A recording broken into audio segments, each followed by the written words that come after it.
chapter 2. Exodus chapter 2. And a man of the house of Levi took a daughter of Levi as his wife.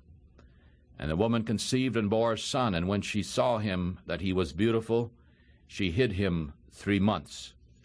But when she could no longer hide him, she took an ark of bulrushes for him, and daubed it with slime and with pitch, and put the child in it.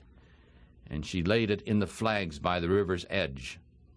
And his sister stood afar off to know what would be done to him. And the daughter of Pharaoh came down to wash at the river, and her maidens walked along by the river side. And when she saw the ark among the flags, she sent her maid to bring it. And when she had opened it, she saw the child, and behold, the babe wept. And she had pity on him, and said, This is one of the Hebrews' children. Then his sister said to Pharaoh's daughter, Shall I go and call a nurse of the Hebrew women for you, that she may nurse the child for you? And Pharaoh's daughter said to her, Go. And the maid went and called the child's mother. And Pharaoh's daughter said to her, Take this child away and nurse it for me, and I will give you your wages. And the woman took the child and nursed it. And the child grew, and she brought him to Pharaoh's daughter. And he became her son.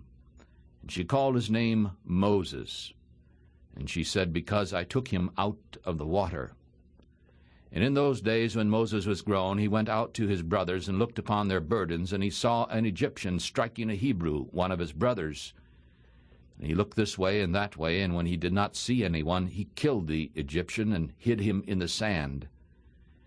And when he went out the second day, behold, 2 men of the Hebrews strove together. And he said to him that did the wrong, Why do you strike your fellow? And he said, Who made you a prince and judge over us? Do you intend to kill me as you killed the Egyptian? And Moses feared and said, Surely this thing is known. Now when Pharaoh heard this thing, he sought to kill Moses, but Moses fled from the face of Pharaoh and lived in the land of Midian. And he sat down by a well. Now the priest of Midian had 7 daughters, and they came and drew water and filled the troughs to water their father's flock. And the shepherds came and drove them away, but Moses stood up and helped them and watered their flock.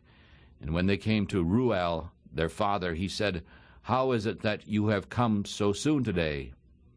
And they said, An Egyptian delivered us out of the hand of the shepherds, and also drew water for us and watered the flock. And he said to his daughters, And where is he? Why is it that you have left the man? Call him that he may eat bread. And Moses was content to live with the man, and he gave Moses his daughter Zipporah. And she bore a son, and called his name Gershom, for he said, I have been a stranger in a strange land. And in time the king of Egypt died, and the children of Israel sighed because of the bondage. And they cried, and their cry came up to God because of the bondage. And God heard their groanings, and God remembered his covenant with Abraham, and with Isaac and Jacob. And God looked upon the children of Israel, and God had respect for them.